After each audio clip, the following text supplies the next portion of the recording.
एक बार की बात है, पहाड़ियों के बीच बसे एक हलचल भरे गांव में अर्जुन नाम का एक व्यक्ति रहता था।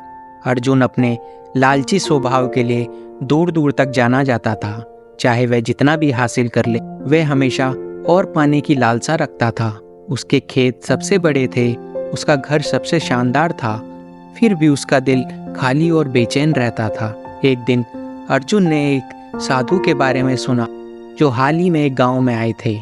अर्जुन ने उनसे मिलने का फैसला किया ताकि और भी अधिक धन इकट्ठा करने का कोई नया तरीका खोज सके। जब अर्जुन साधु के पास पहुंचा, साधु ने गर्मजोशी के साथ मुस्कुराते हुए उसका स्वागत किया और पूछा, बेटे तुम यहाँ क्यों आए हो?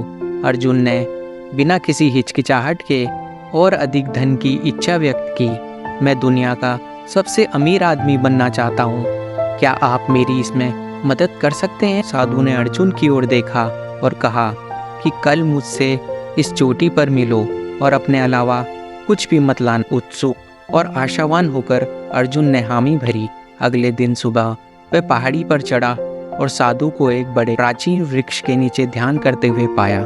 साधु ने अपनी आंखें खोली और अर्जुन को अपने सामने बैठने का इशारा किया।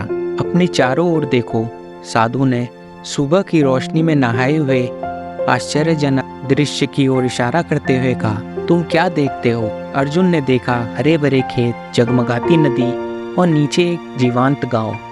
मैं सुंदरता देख रहा हूँ, उसने उत्तर दिया। साधु ने सिर हिलाया।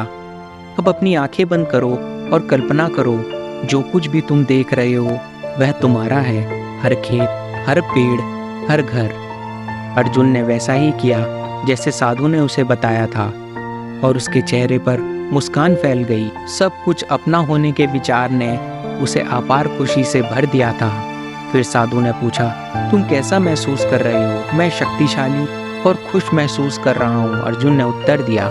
साधु ने धीरे से मुस्कुराते हुए कहा, अब कल्पना करो कि यह आपसे छीन लिया गया है, इसका एक एक कण। अब आपको कैसा लग रहा है? अर्जुन की मुस्कान फीकी पड़ गई, उसकी जगह पीड़ा की झलक दिखाई दे रही थी। मैं खाली और दुखी महसूस कर रहा हूँ। साधु ने अर्जुन के कंधे पर हाथ रखा और कहा, सच्चा धन चीज़ों को रखने में नहीं बल्कि उसकी सराहना करने में है। लालच हमेशा आपको खालीपन का एहसास कराएगा, चाहे आपके पास कितना भी धन हो। खुश रहना आभारी होने से आता है और यह जानने से कि जीवन में सबसे अच्छी चीज़ों का स्वामित्व नहीं लिया जा सकता बल्कि केवल उसका आनंद लिया जा सकता है। अर्जुन चुपचाप बैठा रहा, साधु की बातों को सुनता रहा।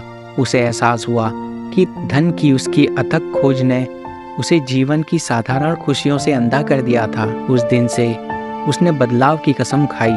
वह अपने आसपास की सुंदर चीज़ों की सराहना करने लगा, अपनी दौलत को ज़रूरतमंदों के साथ बांटने लगा और दूसरों की खुशी में खुशी पाने लगा।